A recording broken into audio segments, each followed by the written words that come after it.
रितिका जी कहताड़ी एगो गाना और फरमाइश है। हाँ कौन सा चलेला चीता के चलवा। कौन सा भैया कि चले कि कान्हा पल के राई फालवा आज चलेला चीता के चलवा। लेकिन मैं यहाँ पे नहीं गाऊंगी, यहाँ पे सब हमारे सम्मानित जनता बैठे हैं और यहाँ पे प्रशासन के लोग भी हैं हमारे सेवा में। गुंजन भैया जहाँ कहीं भी मंच पर आने का कष्ट करें, गुंजन सिंह जी जहाँ कहीं भी मंच पर आने का कष्ट करें। और ये गीत से गीत दिल पे नहीं लेना है।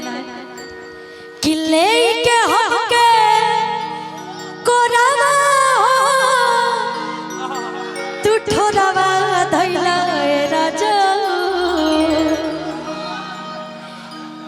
किले के हमके ये हमारी हस्बैंड मैन की वाइफ कोरावा। हाँ मैं ही ना बोल रही हूँ। तू ठोरावा धैला ए राजा। और रितिका जी आइए भैया तने ध्यान दे। गोड़ावा में गोड़ावा धैले गोड़ावा में गोड़ावा धैले गोड़ावा में गोड़ावा धैले भोरावा कैला ए राजा। गोड़ावा में गोड़ावा धैले भोरावा कैला ए राजा। गोड़ावा में ए लो जगह गोड़वा तू हमरा फसाव तड़वेंगे इनकरा में फसाव लेके हमके कोरावा हो यार ठोरावा धैला ए राजा। पैसा लीजिए नहीं, आप भी झुक के लीजिए पैसा। लेके हमके कोरावा हो तू ठोरावा धैला ए राजा। और ये चाचा जी का आशीर्वाद है। चाचा जी मत बोलिए। गोड़ावा में गोड़ावा धैले गोड़ावा में एक सेकंड इधर आइए नीचे हमको मत अरे यार मैं कर रही हूँ परफॉर्म करने के लिए बोल रही हूँ भाई साहब। गोड़ावा में गोड़ावा धैले गोड़ावा में गोड़ावा धैले गोड़ावा कैला ए राजा। गोड़ावा में गोड़ावा गोड़ावा कैला ए राजा। गोड़ावा में गोड़ावा धैले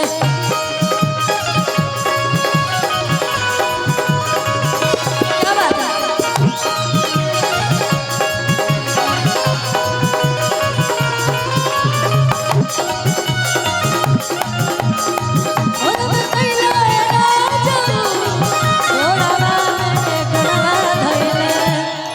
लेकिन औरतिया का कहती है रितिका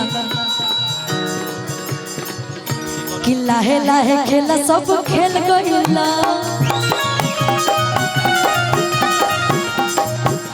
कि लाहे लाहे खेला सब खेल गइला बिना ऑर्डर के बॉर्डर पर हेल गइला।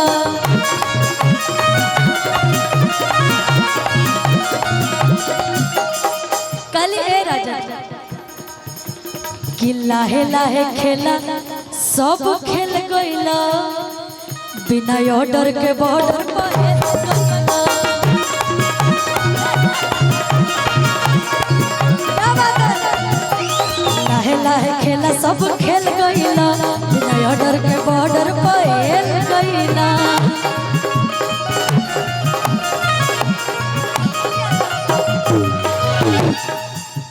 आज सुई में डाल के तोरावा हो आखलोरावा कैला मेरा जो।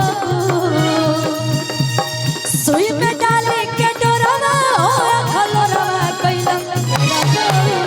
ए रितिका गोड़ावा में गोड़ावा धैले गोड़ावा में गोड़ावा धैले गोड़ावा कैला ए राजा।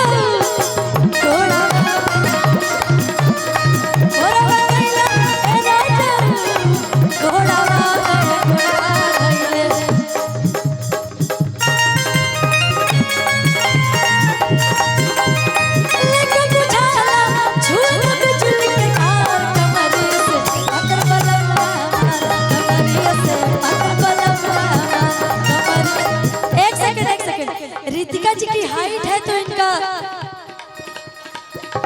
डाइट तो है हाइट बार लेकिन ये नहीं है कि मनो ठीक बने रहो फिट बने ऐसे कहता नहीं कोरा समाला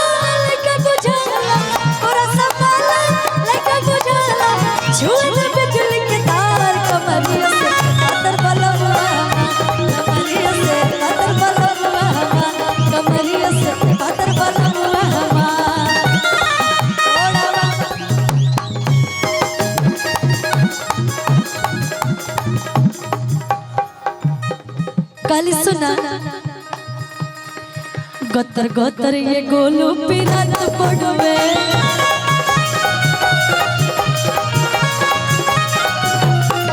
सुन सुन दिल दर्द न जात पड़वे गोतर गोतर ये गोलू पिरात पड़वे सुन सुन दिल दर्द न जात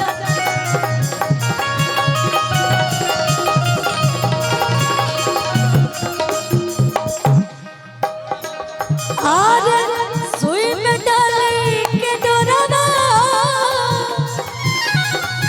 अखलू रवा कैला मेरा जाओ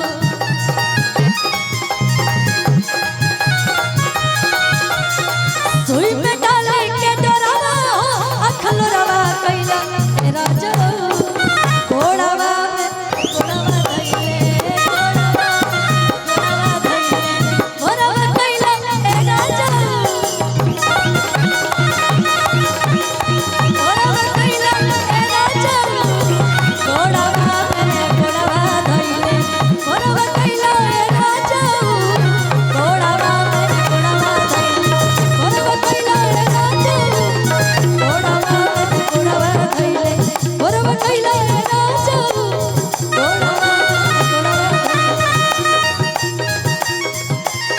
घोड़ा